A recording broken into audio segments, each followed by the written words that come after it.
Hello मेरे प्यारे दोस्तों। एक बार फिर से आपका स्वागत है कहानियों की आपकी इस अपनी दुनिया में, जहां आपको हर रोज़ मोहब्बत भरी कहानियां सुनने और पढ़ने को मिलती हैं। तो चलिए शुरू करते हैं कहानियों का ये सफ़र और शिवांजलि के अधूरे सफ़र को आगे बढ़ाते हैं। तू ही आशिकी एपिसोड नंबर 25। ये कहानी है शिवांश और अंजलि की, जहां अंजलि अपने शहर से दूर एक नए कॉलेज में एडमिशन लेती है और वहां उसकी रोज़ रैगिंग होती है। लेकिन धीरे धीरे रैगिंग करने वाले शिवांश को ही अंजलि से प्यार होने लगता है। एक दिन कॉलेज की एक ट्रिप पर कॉलेज का ही एक लड़का प्रवीण, जो अंजलि को मन ही मन पसंद करता है, वो अंजलि की एक वीडियो क्लिप बना लेता है और अंजलि को ब्लैकमेल करता है।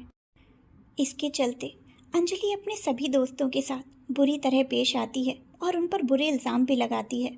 लेकिन मन ही मन अंजलि ठान चुकी है कि वो उस लड़के को उसकी मनमानी नहीं करने देगी और उसका असली चेहरा सबके सामने लेकर आएगी।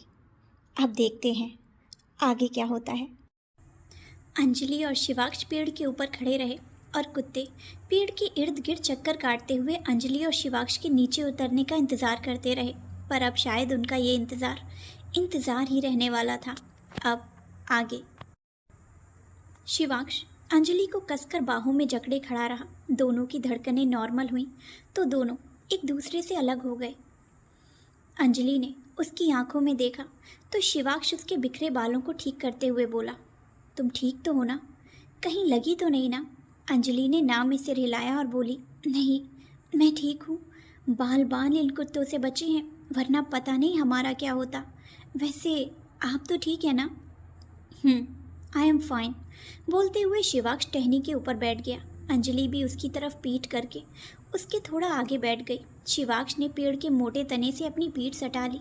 अंजलि ने एक झलक उसे देखा और फिर अपने बालों को आगे की तरफ करके बैठ गई। शिवांश उसे देखने लगा। अंजलि नीचे पड़े अपने दुपट्टे को देखे जा रही थी। उसे काफ़ी अजीब सा लग रहा था। उसने पलटकर एक झलक शिवांश को देखा तो शिवांश ने झट से अपनी आंखें बंद कर लीं। वो समझ सकता था कि इस वक्त अंजलि थोड़ा असहज महसूस कर रही थी।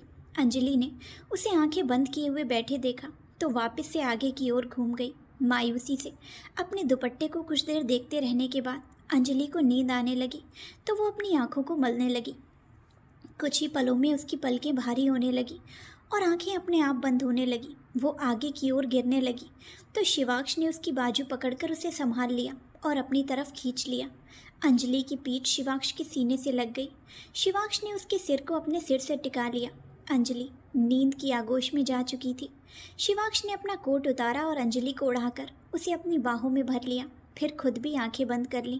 कुछ देर बाद उसे भी नींद आ गई। वहीं बस काफ़ी आगे निकल चुकी थी। राजीव की आंख खुली तो वो अपनी नज़रें बस में दौड़ाने लगा। उसने खुशी को देखा जो आराम से सोई हुई थी।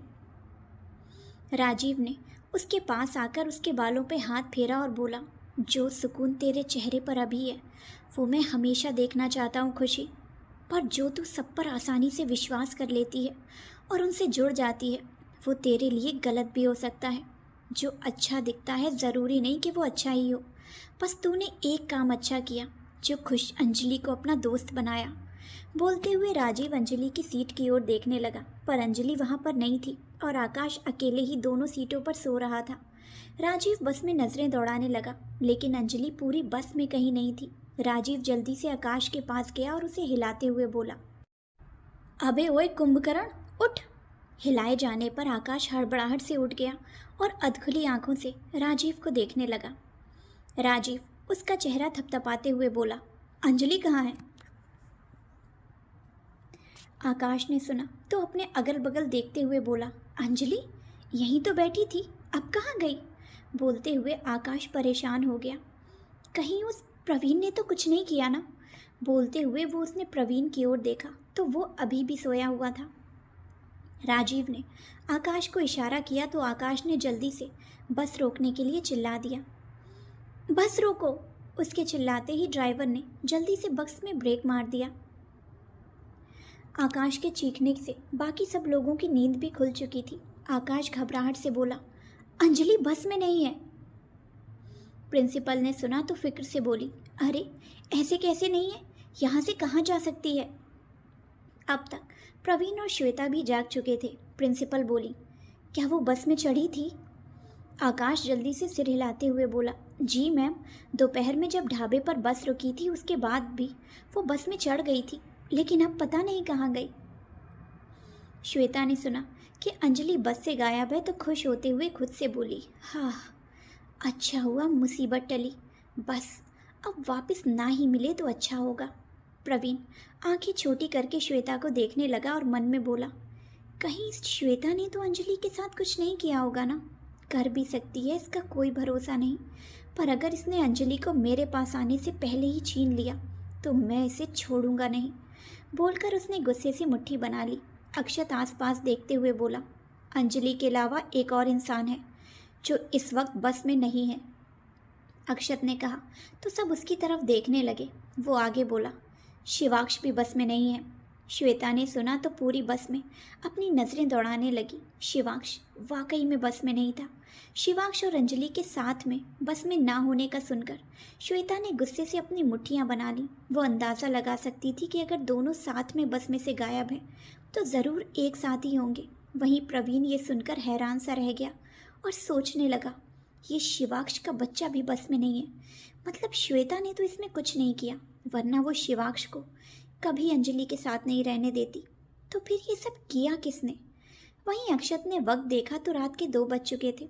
प्रिंसिपल फिक्र से बोली, पर बस के अंदर से दोनों कहाँ जा सकते हैं, और बीच में कहीं और बस रुकी भी नहीं थी। तभी ड्राइवर बोला, प्रिंसिपल मैम, काफ़ी टाइम पहले हमने बस रोकी थी और नीचे उतरे थे, तो शायद उसी वक्त वो लोग भी नीचे उतर गए होंगे। अक्षत बोला, कितने टाइम पहले?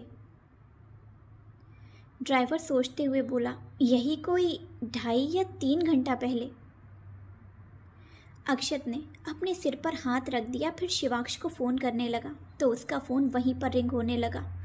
ओ नो, अक्षत ने उदासी से कहा और आगे बोला, इसका फ़ोन तो यहीं पर है, पर अब कैसे पता करें कि आखिर ये दोनों रह कहाँ गए।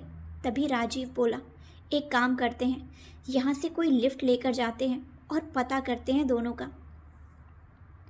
अक्षत ने भी सिर हिला दिया और बस से नीचे उतरकर किसी गाड़ी के आने का इंतज़ार करने लगे। सुबह 5 बजे। सुबह की रोशनी चारों तरफ फैल चुकी थी। एक हवा का झोंका अंजलि को छूकर गुजरा तो उसकी नींद खुल गई। उसने महसूस किया कि उसके पेट के इर्द गिर्द हाथों को लपेटा गया है। उसने गर्दन घुमाकर देखा तो शिवाक्ष उसे बाहों में भरकर पेड़ से पीठ टिकाए बैठा था, अंजलि के कंधे पर अपना चिन टिकाए। वो अभी भी सो रहा था। अंजलि ने अपने आप को देखा तो शिवाक्ष ने अपना कोट उसे उड़ाया हुआ था। एक बेहद प्यारा सा एहसास उसे छू गया। वो प्यार से शिवाक्ष को टकटकी लगाए निहारने लगी। शिवाक्ष की सांसें अंजलि को अपनी गर्दन पर बजती हुई महसूस हुई तो उसके पेट में गुदगुदी का एहसास होने लगा। उसने कसकर आंखें बंद कर ली और अपने पेट पर रखे शिवाक्ष के हाथों पर अपने हाथ रख दिए। शिवाक्ष के साथ अकेले रहकर भी एक पल को भी ये ख्याल नहीं आया था कि वो अनसेफ हो सकती है। शिवाक्ष का साथ होना उसे प्रोटेक्टेड सा फील करा रहा था। शिवाक्ष सो रहा था तो अंजलि ने कोई भी हरकत करके उसे उठाने की कोशिश नहीं की। दूसरी ओर अक्षत ने हाथ देकर एक गाड़ी को रोक दिया था। अक्षत और राजीव दोनों गाड़ी में बैठ गए। अक्षत पैसेंजर सीट पर बैठा तो राजीव पीछे वाली सीट पर जाकर बैठ गया। तभी आकाश अक्षत के पास वाली खिड़की के सामने आकर बोला, क्या मैं भी साथ में चल सकता हूँ? क्यों, हम क्या मेला घूमने जा रहे हैं? पूछते हुए राजीव उसे घूरने लगा। आकाश उसके जवाब में कुछ नहीं बोला। उस गाड़ी में चला रहा आदमी के सिवाय और कोई नहीं बैठा था तो काफ़ी जगह खाली पड़ी थी। अक्षत ने आकाश को अंदर बैठने का इशारा कर दिया। तभी प्रवीण आगे आते हुए बोला, मैं भी चलूँगा, आखिर वो मेरी भी तो दोस्त है, मुझे भी उसकी फिक्र है और मैं भी उसे ढूंढने जाना चाहता हूँ। आकाश ने सुना तो गुस्से से उसे घूरने लगा और मन में बोला, सपोला कहीं का, दोस्त दोस्त कहकर निकलना चाहता है, पर मैं ऐसा होने नहीं दूंगा। प्रवीण के बच्चे। प्रवीण पीछे वाली सीट का दरवाज़ा खोलने लगा तो राजीव ने दरवाज़ा अंदर से कसकर पकड़ लिया। प्रवीण ने उसे देखा तो राजीव भी उसे ही देख रहा था। दोनों एक दूसरे की आंखों में गुस्से से घूरने लगे। राजीव ने तिरछी नज़रों से उसे देखा और गाड़ी वाले को आगे चलने का इशारा करते हुए बोला, चलो भाई, अब किसका इंतज़ार कर रहे हो? अब गाड़ी में कोई और नहीं बैठने वाला। हमने गाड़ी में धर्मशाला नहीं खोलनी है कि सबको साथ लेकर चलेंगे। 2 लोगों को ढूंढने के लिए हम 3 लोग काफ़ी हैं। बारात लेकर चलने की कोई ज़रूरत नहीं। चलो निकलो यहाँ से, राजीव ने कहा तो आदमी ने गाड़ी चला दी। प्रवीण गुस्से से जाती हुई गाड़ी को देखता रहा, फिर दांत पीसते हुए धीरे से बोला, जो इस राजीव के साथ किया शायद वो काफ़ी नहीं था। अभी भी खुले सांड की तरह घूमता रहता है और राह चलते लोगों को सींग मारता है। सुबह तो गुस्से से तिलमिलाया हुआ घूम रहा था और अभी एकदम से नॉर्मल हो गया। और तो और उन्हें ढूंढने भी जा रहा है। इसका तो कोई दूसरा इलाज सोचना पड़ेगा। वहीं खुशी के चेहरे पर भी फिक्र के भाव साफ दिखाई दे रहे थे। उसने गुस्से से भरे लहजे में कहा, ये अंजलि पागल हो गई है क्या? पता नहीं आजकल क्या क्या करने लगी है। और ऐसे कौन बीच रास्ते में बस से उतर जाता है? इसमें दिमाग है भी या नहीं? पता नहीं अब किसी मुसीबत में होगी। माही ने उसकी बात सुनी तो उसके कंधे पर हाथ रखते हुए बोली, तुम फिक्र मत करो खुशी, उसको कुछ नहीं होगा। और वैसे भी वो अकेली थोड़ी है, शिवाक्ष है ना उसके साथ। खुशी ने उसकी बात सुनी तो थोड़ा झेंपते हुए बोली, मैं भला क्यों उसकी फिक्र करूं? मुझे उसकी कोई परवाह नहीं हो रही। बल्कि मैं तो इसलिए कह रही हूँ क्योंकि उसकी वजह से सब लोग यहाँ पर परेशान हो गए। और अगर उसे कुछ हो गया तो जिम्मेदारी तो कॉलेज वालों की ही होगी ना। तो उसकी वजह से बाकी सब लोगों को परेशानी हो रही है, इसीलिए मैंने ऐसा कहा। माही समझ गई थी कि खुशी उससे झूठ बोल रही है। असल में उसे अंजलि की ही फिक्र है। भले ही वो उससे नाराज़ थी, लेकिन उसके बावजूद भी वो उसे अपना दोस्त मानती थी और उसकी फिक्र भी करती थी। माही अपना सिर हिलाते हुए बोली, हाँ हाँ मैं समझ गई खुशी कि तुमने क्यों कहा था। बिल्कुल सही कह रही हो तुम। दिमाग की कमी तो है उसके पास और उसकी वजह से सब लोग परेशान भी बहुत हो रहे हैं। एक बार वापस आ जाने दो इसको, ऐसी सज़ा देंगे कि भूल नहीं पाएगी। उसकी बात पर खुशी कुछ नहीं बोली। प्रवीण माथे पर फिक्र से लकीरें लाते हुए खुद से बोला, अगर अंजलि उस शिवाक्ष के साथ है तो कहीं ऐसा ना हो कि वो उसको सब कुछ बता दे। अगर ऐसा हुआ तो सब किए कराए पर पानी फिर जाएगा। बोलते हुए उसने श्वेता की तरफ देखा तो वो भी उसे ही देखे जा रही थी। दोनों के चेहरे पर अंजलि और शिवाक्ष के साथ होने का सुनकर फिक्र साफ दिखाई दे रही थी। वहीं दूसरी ओर अंजलि शिवाक्ष को देखते हुए बैठी हुई थी। शिवाक्ष अभी भी सोया था। उसे देखकर ऐसा लग रहा था मानो वो बहुत सुकून की नींद आई हो। चेहरे पर एक राहत थी। शिवाक्ष की नींद भी अब खुल चुकी थी। आंखें खोलते ही उसे अंजलि का चेहरा अपने सामने दिखाई दिया। शिवाक्ष मुस्कुरा दिया। अंजलि भी उसे ही देखे जा रही थी। शिवाक्ष ने अपने हाथों को उसके पेट से ऊपर हटा दिया। अंजलि के हाथ अभी भी उसके हाथों के ऊपर ही थे। उसने देखा कि शिवाक्ष अपने हाथ पीछे ले रहा है तो उसने भी उसके हाथों पर से अपने हाथ हटा दिए। शिवाक्ष गर्दन टेढ़ी करके टकटकी लगाए उसे देखने लगा। अंजलि ने नज़रें झुका ली। शिवाक्ष ने सिर हिला दिया और नीचे कुत्तों को देखने लगा। उसने चारों तरफ अच्छे से देखा लेकिन अब वहाँ पर कुत्ते नहीं थे। शिवाक्ष टहनी से उठा और पेड़ से नीचे उतर गया।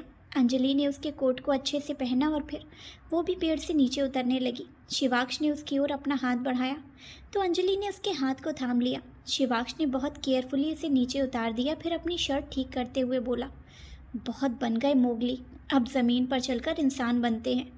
अंजलि ने सिर हिला दिया। शिवाक्ष उसे ध्यान से देखने लगा। शिवाक्ष का कोट उसके लिए बहुत बड़ा था।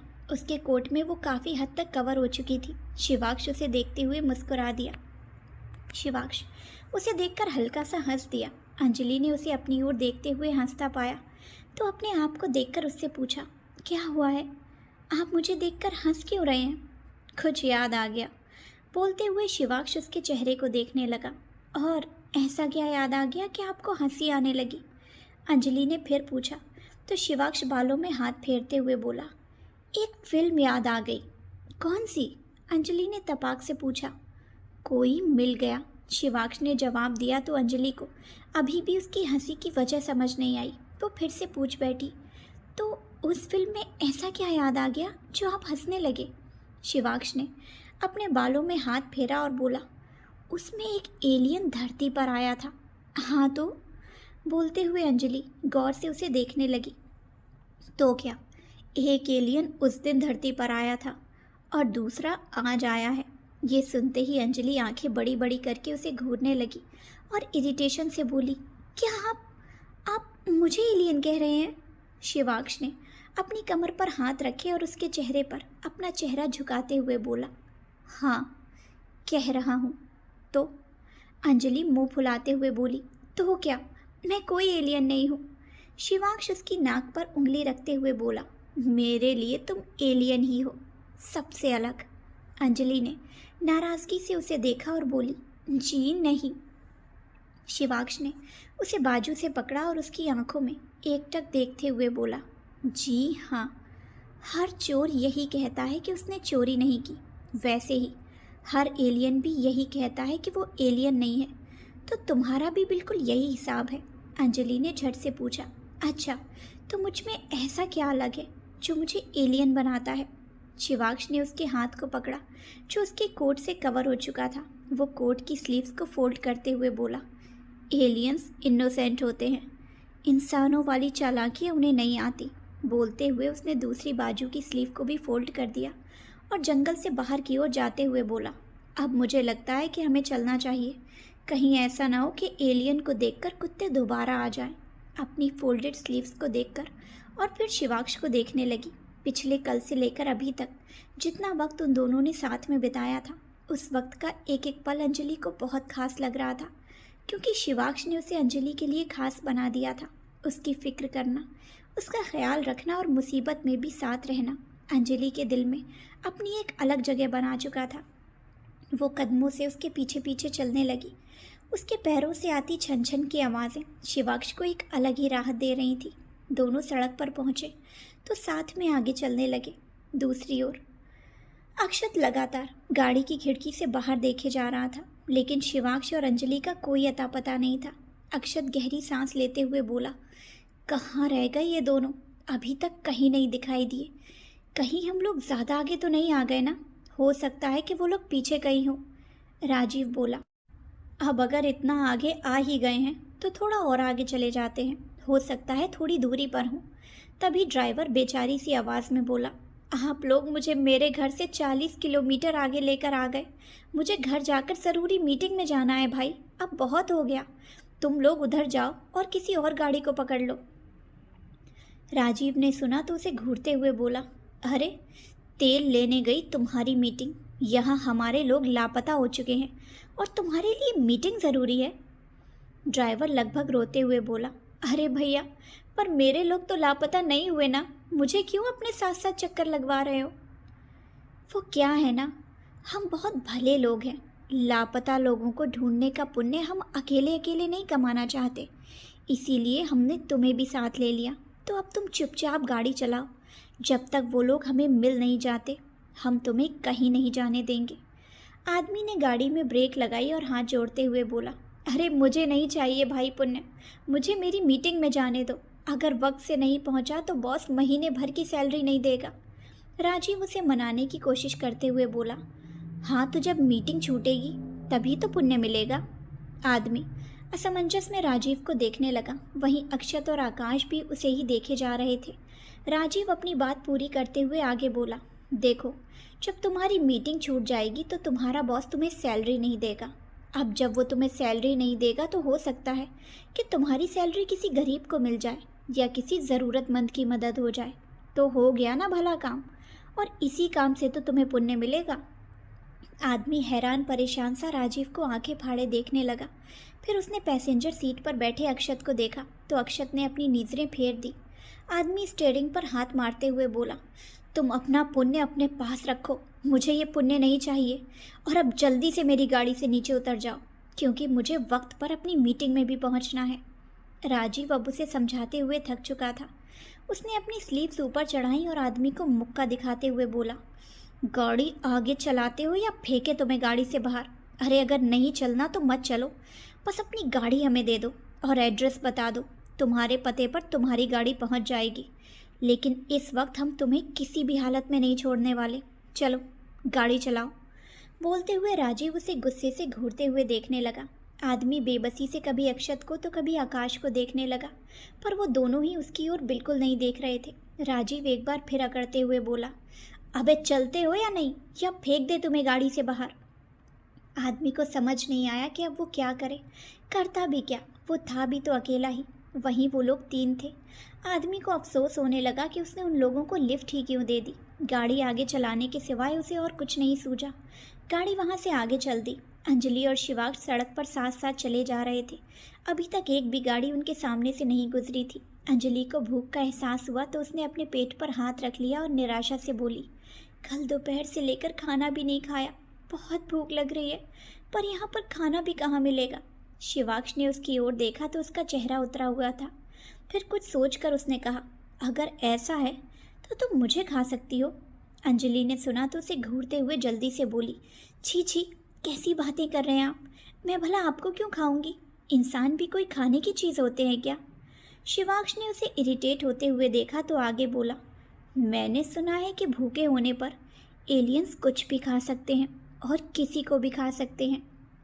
अंजलि ने तिरछी नज़रों से उसे देखा और फिर कुछ सोचते हुए बोली, ऐसा क्या। शिवांश ने सिर हिला दिया। अंजलि आगे बोली, अगर ऐसा है तो फिर मुझे आपको खा ही लेना चाहिए। शिवांश ने सुना तो वो अपनी जगह पर रुक गया और उसे देखते हुए बोला, शौक से।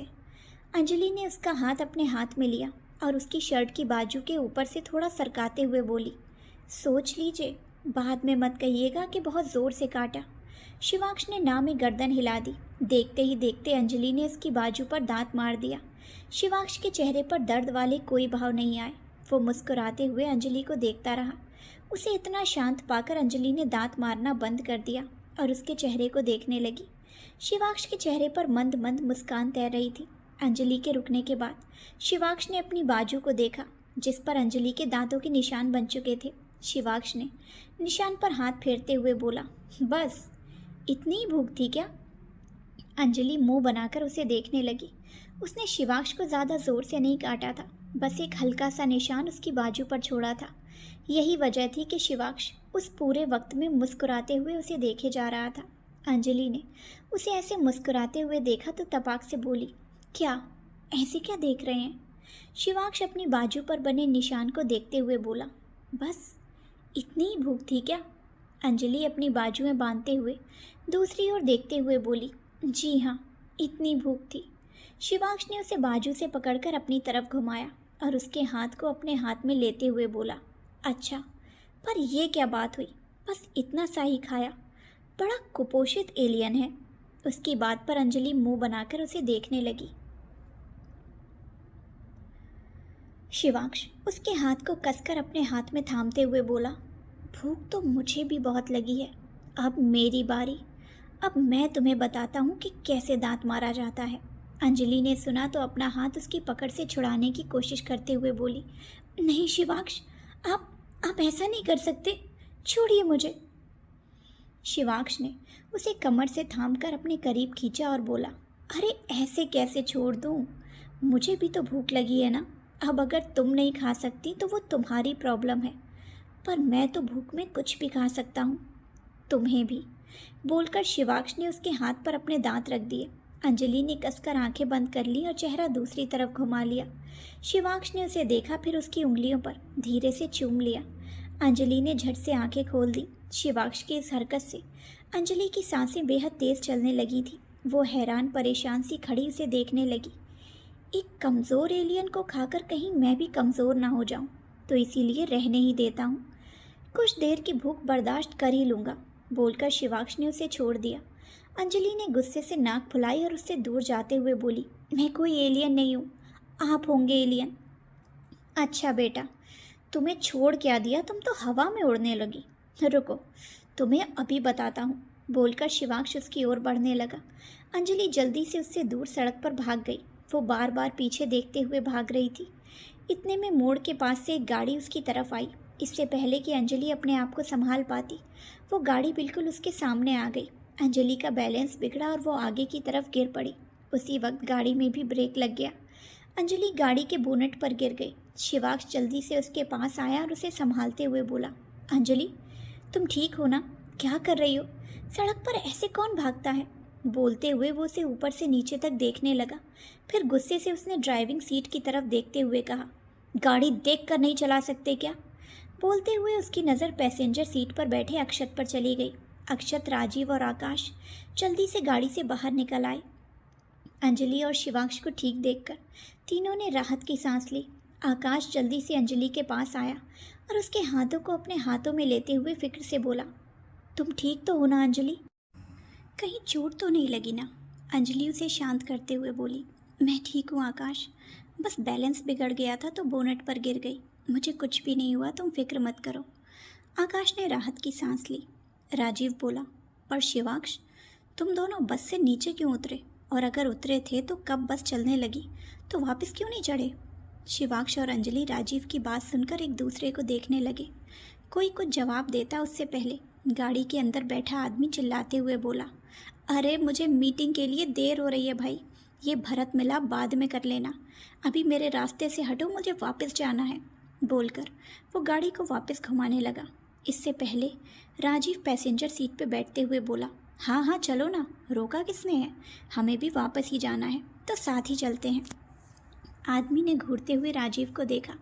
अपनी मीटिंग के छूट जाने के डर से उसे राजीव पर गुस्सा तो बहुत आ रहा था, लेकिन कहीं न कहीं राजीव उसे डराने में कामयाब हो चुका था। इसीलिए आदमी उसे घूरने के सिवाय कुछ न कर पाया और न ही कुछ कह पाया। आदमी ने गाड़ी घुमा ली तो सब लोग आकर गाड़ी में बैठ गए। आदमी ने जल्दी से गाड़ी भगा दी। अपने घर के पास आकर उसने गाड़ी रोकी और बोला, अब बस यहाँ से आगे मैं नहीं जाने वाला, मेरा घर आ गया है। उसके ये बोलते ही सब लोग गाड़ी से नीचे उतर गए। आदमी ने गाड़ी पार्किंग में लगा दी और उन लोगों के पास आकर राजीव को घूरने लगा। राजीव उसके पास गया और उसे गले से लगाते हुए बोला, थैंक्स ब्रदर, तुम्हारी वजह से ये लोग जल्दी मिल गए, वरना पता नहीं कब तक इनको पैदल चलना पड़ता। और हाँ, जो कुछ भी मैंने तुम्हें बोला उसके लिए भी सॉरी। बोलकर राजीव ने उसकी पीठ थपथपाई और उससे अलग हो गया। आदमी नाराज़गी जताते हुए बोला, ये अच्छा है, पहले गुंडों की तरह धमकाओ और फिर सॉरी बोल दो। राजीव उसकी बात बीच में ही काटते हुए बोला, अरे थैंक यू भी तो बोला है, वो नहीं सुनाई दिया क्या? आदमी ने गहरी सांस ली और बोला, अरे पर तुमने धमकाया भी तो था, तो अब तुम्हारी इतनी सारी बातों में और धमकियों में मैं तुम्हारे थैंक यू का क्या करूँगा? राजीव कमर पर हाथ रखकर उसे देखने लगा। तभी अक्षत अपने वॉलेट से कुछ पैसे निकालकर उसकी ओर बढ़ाते हुए बोला, आपने मदद की उसके लिए बहुत बहुत शुक्रिया, ये हमारी मदद के बदले कुछ किराया रख लीजिए। आदमी ने पैसों को देखा और लेने से मना करते हुए बोला, नहीं चाहिए, मैंने मदद की है तो उसके बदले पैसे नहीं लूँगा, वरना मेरे कमाए हुए पुण्य का क्या फ़ायदा। राजीव ने सुना तो आंखें बड़ी करके उसे देखने लगा।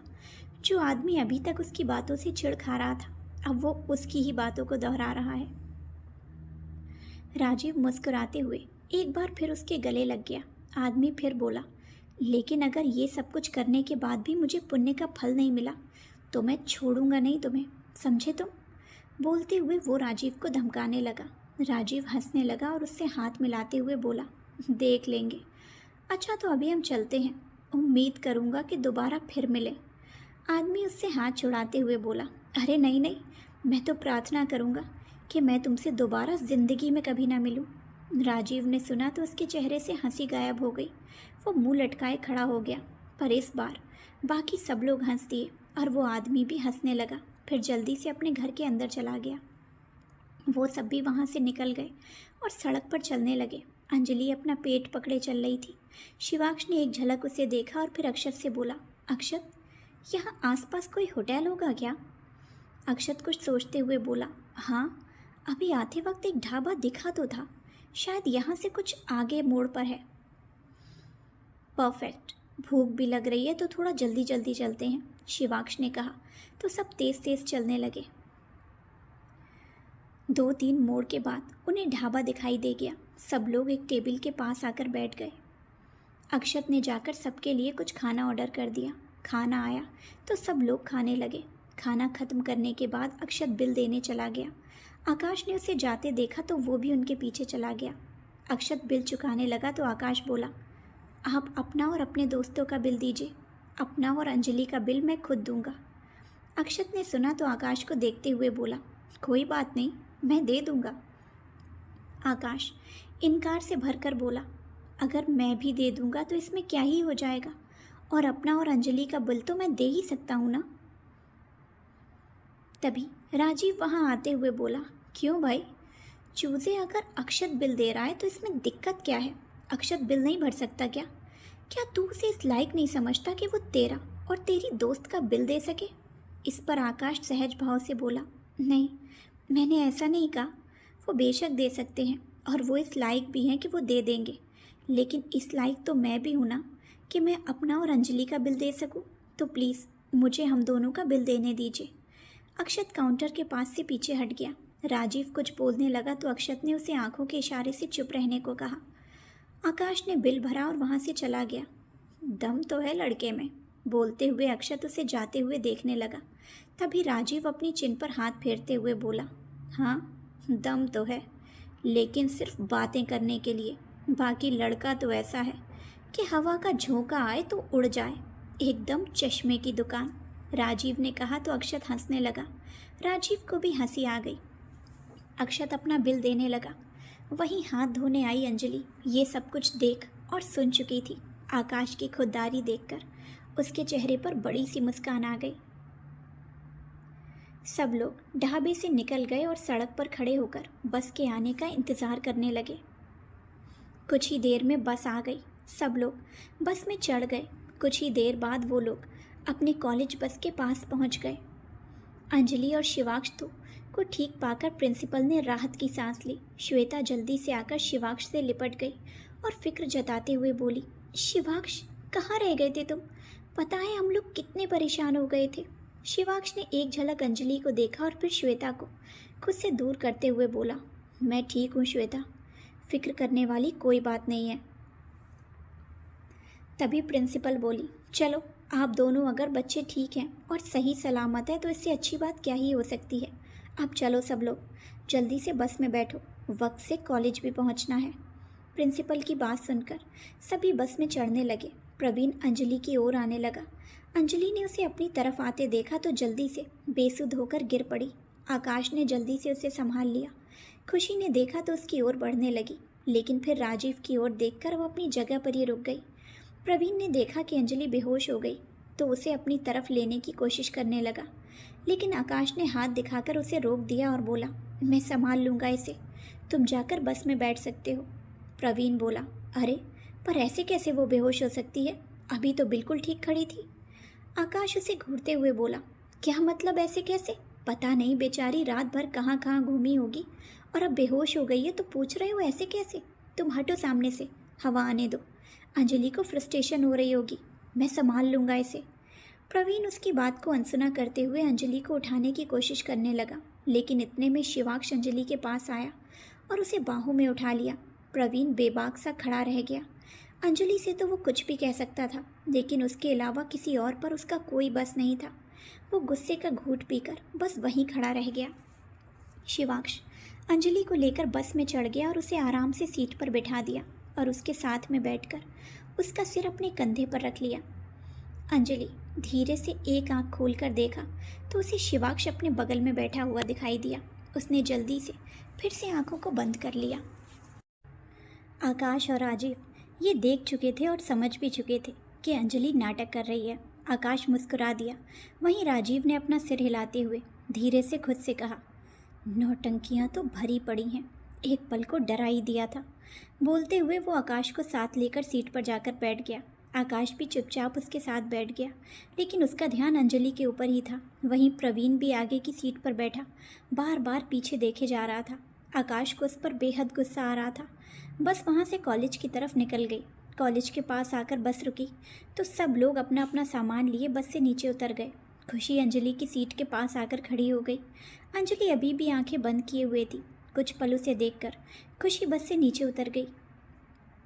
शिवाक्ष ने कुछ देर अंजलि को देखा और फिर ड्राइवर से बोला, मेरी गाड़ी कॉलेज कैंपस में ही है, कुछ देर रुको, मैं गाड़ी निकाल कर आता हूँ।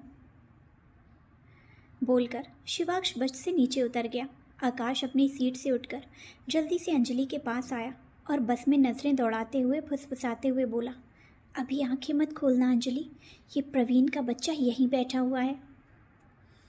आकाश ने कहा ही था कि इतने में शिवाक्ष को बस से नीचे उतरता देखकर प्रवीण जल्दी से अंजलि की तरफ आने लगा। आकाश ने उसे आते देखा तो अंजलि से बोला, मैं कुछ करता हूँ, तुम मौका देखकर भाग जाना। अंजलि ने धीरे से सिर हिला दिया। प्रवीण उसके पास पहुंचा तो आकाश उसका हाथ पकड़कर जल्दी से उसे बस से नीचे ले गया। बस से नीचे उतरकर वो प्रवीण का हाथ छोड़कर उसे झटकते हुए बोला, तुम समझते क्या हो अपने आप को? तुम्हें क्या लगता है कि हम लोग अंजलि का ध्यान नहीं रख सकते? तुम क्यों बार बार अपनी नाक बीच में घुसाने आ जाते हो?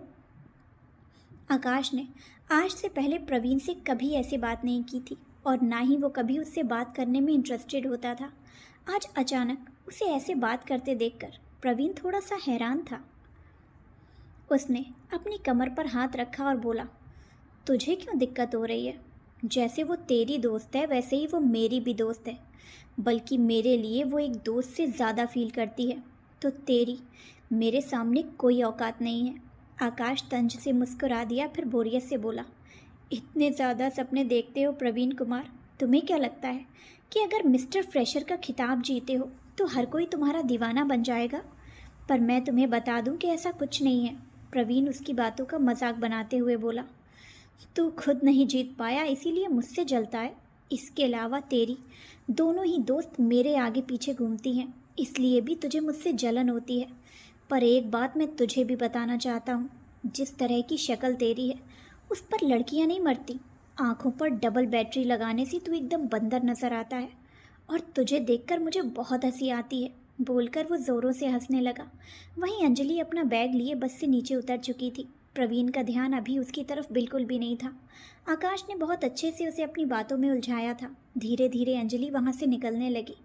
आकाश ने देखा कि अंजलि निकल चुकी है, तो अब वो प्रवीण के साथ और बातें करने में बिल्कुल भी इंटरेस्टेड नहीं था। वो ऊबते हुए बोला, ओह प्रवीण, ऐसी बातें करके तुम क्या दिखाना चाहते हो कि तुम कितने बड़े वाले बेवकूफ़ हो? अरे सिर्फ दिखाई देना ही सब कुछ नहीं होता। इंसान का मन साफ होना चाहिए। सुंदरता के सहारे ज़िंदगी नहीं निकलती, बल्कि ज़िंदगी बिताने के लिए एक सही इंसान की ज़रूरत पड़ती है, जो शायद तुम नहीं समझ सकते। तुम्हारे साथ बात करके वक्त बर्बाद करने लायक मेरे पास नहीं है, इसीलिए एक मुफ्त की सलाह ज़रूर देना चाहूँगा। तुम अच्छे दिखते हो तो अच्छी बात है प्रवीण, लेकिन इस भ्रम में मत रहना कि सिर्फ अच्छा दिखने की वजह से कोई तुम्हें ज़्यादा वक्त तक अपने दिल में रखेगा। इसके लिए अच्छे काम करना ज़रूरी है। बोलकर आकाश वहाँ से निकल गया। प्रवीण गुस्से से अपनी मुट्ठी बांधते हुए बोला, बड़ा आया मुझे ज्ञान देने वाला, समझता क्या है अपने आप को? बोलते हुए वो जल्दी से बस के अंदर चढ़ गया। अंदर जाकर उसने देखा तो अंजलि अब अपनी जगह पर नहीं थी। प्रवीण हैरानी से आसपास देखने लगा, फिर जल्दी से बस से नीचे उतरकर अपनी नज़रें चारों तरफ दौड़ाने लगा, पर अंजलि उसे कहीं भी नज़र नहीं आई। वो असमंजस में अपने आप से बोला, ये कहाँ चली गई? अभी तो अंदर बेहोश पड़ी थी, इतनी जल्दी कैसे निकल गई और मुझे पता कैसे नहीं चला? कहीं ये आकाश इसीलिए तो बात करने नहीं आया था ताकि अंजलि को यहाँ से भगा सके? क्या ये इसके साथ मिला हुआ होगा और क्या उसने सब कुछ बता दिया होगा? हाँ, ये भी हो सकता है। बोलते हुए कई तरह के सवाल उसके दिमाग में चलने लगे। तभी पीछे से आवाज़ आई, हो सकता नहीं बल्कि यही हुआ है। प्रवीण ने आवाज़ सुनी तो पीछे मुड़कर देखने लगा। प्रवीण ने पीछे मुड़कर देखा तो सामने श्वेता खड़ी थी। वो उसकी ओर बढ़ते हुए बोली, ये मुसीबत और वो आकाश दोनों आपस में मिले हुए हैं। दोनों ने साथ में मिलकर तुम्हें उल्लू बनाया और यहाँ से निकल गए। तुम्हें ये सब कैसे पता? पूछते हुए प्रवीण सवालिया नज़रों से उसे देखने लगा। श्वेता ने बोरियत से भरकर उसे देखा और बोली, मैं तुम्हारी तरह अपने आँख कान और नाक बंद नहीं रखती। मेरी नज़रें चारों तरफ रहती हैं। ऐसा कुछ नहीं है जो मैं भांप ना पाऊँ। बेहोशी का नाटक करके वो भागते हुए यहाँ से निकल गई और तुम एक उल्लू की तरह उस आकाश के साथ बहस करने में लगे रहे। प्रवीण ने सुना तो गुस्से से उबलते हुए बोला, ये सही नहीं किया तुमने अंजलि, इसका भुगतान तो तुम्हें करना पड़ेगा। बोलकर वो पैर पटकते हुए वहाँ से चला गया। अंजलि अपने रूम में पहुंची तो उसने आकाश को मैसेज करके बता दिया। अपने रूम में आकर उसने चैन की सांस ली और बेड पर बैठते हुए बोली, ओह, ये ट्रिप मेरे लिए कितनी बुरी बन गई, पर फाइनली मैं अपने रूम पहुंच गई। यहाँ कुछ देर के लिए ही सही पर शांति तो मिलेगी। बोलकर उसने आंखें बंद कर ली, फिर गहरी सांस ली। उसका दिल अभी भी बेचैन था। उसे लग रहा था मानो सांस लेते वक्त भी उसका दम घुट रहा हो। उसने बैग से अपना फ़ोन निकाला और पूनम जी को फ़ोन लगा दिया। कुछ ही बेल्स जाने के बाद सामने से पूनम जी ने फ़ोन उठा लिया। अंजलि ने काफ़ी वक्त तक उनसे बातें की। उनसे बात करने के बाद अंजलि को थोड़ी राहत का एहसास हुआ। कुछ देर के लिए वो बैल्कनी में आकर खड़ी हुई तो आज वहाँ का माहौल थोड़ा बदला बदला सा था। आमतौर पर जितनी शांति वहाँ पर हुआ करती थी, आज वो थोड़ी कम थी। इस शांति की जगह पर आज वहाँ पर काफ़ी चहल पहल बनी हुई थी। उसने वक्त देखा तो दोपहर के 2 बज रहे थे। थकान महसूस करने के कारण अंजलि सोने चली गई। शाम का वक्त। शिवाक्ष और अक्षत साथ में सड़क पर टहल रहे थे। अक्सर वो दोनों खामोश नहीं रहते थे, लेकिन इस वक्त दोनों के बीच में एक अजीब सी खामोशी थी। अक्षत 2 से 3 बार उसे पुकार चुका था, लेकिन शिवाक्ष ने एक बार भी उसे जवाब नहीं दिया। अक्षत ने महसूस किया कि शिवाक्ष कहीं खोया हुआ सा है, तो उसने चौंकते हुए जल्दी से पूछा, अरे अंजलि, तुम यहाँ क्या कर रही हो? उसके पूछते ही शिवाक्ष जल्दी से उसकी तरफ देखने लगा। जब उसे अंजलि कहीं नहीं दिखाई दी तो उसने अक्षत को देखते हुए पूछा, कहाँ है अंजलि? अक्षत मुस्कुराते हुए बोला, फिलहाल तो तेरे दिमाग में है। अपने नाम पर तूने एक बार भी नहीं सुना, और उसका नाम आते ही पहली बार में उसे यहाँ वहाँ देखने लगा। शिवाक्ष अक्षत को घूरते हुए बोला, तो तू ये सब मेरी प्रेजेंस ऑफ माइंड चेक करने के लिए कर रहा था? नहीं, मैं तो तुझसे नॉर्मली बात करना चाहता था, लेकिन तू है कि सुन ही नहीं रहा। तो मैं बस अंदाज़ा लगाया कि अंजलि के नाम पर तू सुन लेगा, और हुआ भी वही। वैसे सच बताऊं तो मुझे उम्मीद नहीं थी कि तू कभी ऐसा भी करेगा। बोलते हुए अक्षत बाहें बांधे उसे देखने लगा। शिवाक्ष गहरी सांस लेते हुए बोला, मुझे भी नहीं पता था कि मैं कभी ऐसा भी करूँगा। बोलते हुए उसके चेहरे पर मुस्कुराहट तैर गई। वो कहीं खो सा गया, मानो पिछली यादों को याद कर रहा हो। अक्षत बोला, यार शिव, यूं तो ट्रिप अच्छी ही थी, लेकिन जिस मोटिव के लिए हमने ये ट्रिप प्लान की थी वो मोटिव तो अधूरा रह गया, और तो और ऊपर से कुछ ज़्यादा ही बिगड़ गया। यार मुझे समझ में नहीं आ रहा कि अंजलि ने राजीव पर इस तरह का इल्ज़ाम लगा कैसे दिया। जहाँ तक मुझे समझ में आता है वो दोनों दोस्त बन चुके थे, पर आखिर में जो भी हो राजीव के साथ अच्छा नहीं हुआ। शिवाक्ष कुछ नहीं बोला, बस खामोश खड़ा अक्षत को सुनता रहा। इधर कमरे में आ रही आवाज़ों से अंजलि की नींद खुल गई। वो बेड से उठी और बैल्कनी में आकर खड़ी हो गई। बाहर आकर उसने देखा तो आवाज़ सामने के फ्लैट से आ रही थी। वो खुद से बड़बड़ाते हुए बोली, ये सामने वाले फ्लैट से आवाज़ें क्यों आ रही हैं? ये तो खाली था, कोई रहने आया है क्या? बोलते हुए वो आंखें मलने लगी। उसे अभी भी नींद आ रही थी। वो वापस अपने कमरे में जाने लगी कि इतने में उसे ज़ोर से बर्तनों के गिरने की आवाज़ सुनाई दी। उसके कदम अपनी जगह पर ठहर गए। उसने पलट कर देखा तो ये आवाज़ भी सामने वाले फ्लैट से आ रही थी। वो अलसाई हुई सी बैल्कनी की दीवार का सहारा लेकर वहीं बैठ गई। तभी सामने के फ्लैट में 2 लड़का लड़की भागते हुए बैल्कनी में आए। सामने वाले फ्लैट की बैल्कनी काफ़ी बड़ी थी। उसमें एक छोटा सा गार्डन भी बनाया हुआ था। गुलाबी रंग की साड़ी पहने हुए वो लड़की आगे आगे भाग रही थी। उसे देखकर ही समझ आ रहा था कि वो शादीशुदा थी। हाथों में लाल चूड़ियाँ, गले में मंगलसूत्र और मांग में सिंदूर भरकर उसने अपना पूरा श्रृंगार किया था, और उसे पकड़ने की कोशिश करते हुए वो लड़का उसके पीछे भाग रहा था। कुछ देर बैल्कनी के चक्कर काटने के बाद लड़के ने लड़की को पकड़ ही लिया और अपनी बाहों में भरते हुए बोला, आ गई ना पकड़ में, अब बताओ अब कहाँ जाओगी बचकर, और कहाँ तक भागोगी? लड़की उसके गले में बाहें डालते हुए बोली, अगर हमका तुमसे भागना ही होता तो हम तुम्हारे साथ काहे भागते? अपने दरवाजे से तुमको भगा दिए होते, समझे कि नहीं? लड़के ने सिर हिलाया और बोला, समझ गया मेरी दादी अम्मा। बोलते हुए लड़के ने उसके माथे पर चूम लिया, फिर उसके गालों को चूमने लगा। अंजलि ने देखा तो जल्दी से नज़रें फेर ली और वापस से अपने कमरे के अंदर जाने लगी कि तभी बैल्कनी में रखा एक फ्लावर वास अंजलि के हाथ से लगकर नीचे गिर गया। सामने खड़े कपल ने आवाज़ सुनी तो अंजलि की बैल्कनी की ओर देखने लगे। अंजलि जल्दी से अंदर चली गई। अंजलि कमरे के अंदर आई तो उसके गाल गुलाबी हो गए थे। उसे शिवाक्ष का उसकी उंगलियों पर किस करना याद आ गया। इतने में दरवाजे पर दस्तक हुई। अंजलि ने जाकर दरवाज़ा खोला तो मकान मालकिन अंदर आ गई और एक मिठाई का डब्बा अंजलि की तरफ बढ़ाते हुए बोली, हेलो, मुंह मीठा करो। शुक्रिया। बोलते हुए अंजलि ने एक मिठाई का पीस उठा लिया और आगे बोली, लेकिन ये किस खुशी में? मकान मालकिन खुशी से मुस्कुराते हुए बोली, हमारे घर में लक्ष्मी आई है तो इसीलिए मैं आज सबका मुंह मीठा करवा रही हूँ। बोलते हुए उनके चेहरे पर खुशी साफ दिख रही थी। अंजलि ने उन्हें बधाई दी तो मकान मालकिन ने आगे कहा, एक और बात करनी थी तुमसे। अंजलि ने सिर हिला दिया तो वो आगे बोली, हम कुछ दिनों के लिए विदेश जा रहे हैं और हो सकता है कि ये दिन महीनों में भी बदल जाए, तो तुम यहाँ पर अकेली ना पड़ जाओ।